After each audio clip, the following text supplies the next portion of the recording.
کیا آپ نے کبھی سوچا ہے کہ اگر آپ کے سامنے ایک سمندر ہو اور پیچھے ایک ظالم بادشاہ کی فوج، تو آپ کیا کریں گے؟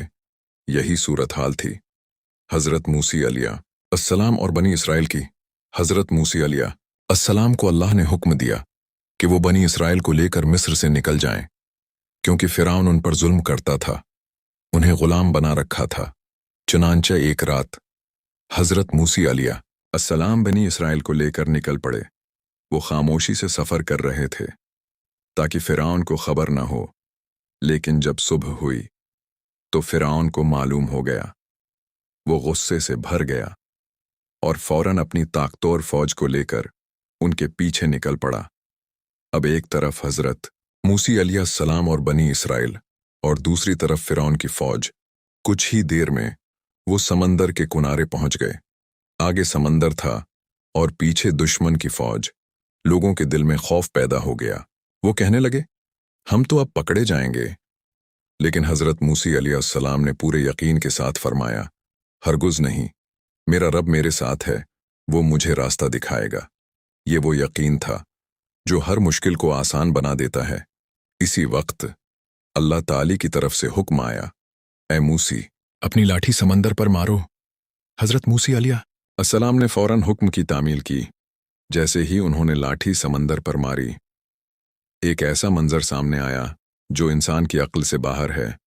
سمندر دو حصوں میں تقسیم ہو گیا، پانی دونوں طرف دیواروں کی طرح کھڑا ہو گیا اور درمیان میں خشک راستہ بن گیا۔ یہ اللہ کی قدرت کا عظیم مظاہرہ تھا۔ حضرت موسی علیہ السلام نے بنی اسرائیل کو حکم دیا کہ اس راستے سے گزر جائیں۔ وہ سب حیرت اور خوف کے عالم میں، لیکن اللہ پر یقین رکھتے ہوئے اس راستے سے گزرنے لگے۔ جب وہ سب پار پہنچ گئے، تب تک فرعون اور اس کی فوج بھی وہاں پہنچ چکی تھی۔ انہوں نے یہ منظر دیکھا اور غرور میں آ کر اسی راستے پر چل پڑے۔ انہیں لگا کہ وہ بھی بچ جائیں گے، لیکن اللہ کا فیصلہ کچھ اور تھا۔ جیسے ہی فرعون اور اس کی فوج سمندر کے درمیان پہنچی، اللہ تعالی کا حکم آیا اور سمندر دوبارہ مل گیا۔ پانی کی دیواریں ٹوٹ گئیں اور فرعون اپنی پوری فوج سمیت ڈوب گیا۔ یہی وہ انجام تھا جو ہر ظالم کا ہوتا ہے، اور یہ وہ نجات تھی جو اللہ اپنے ماننے والوں کو دیتا ہے۔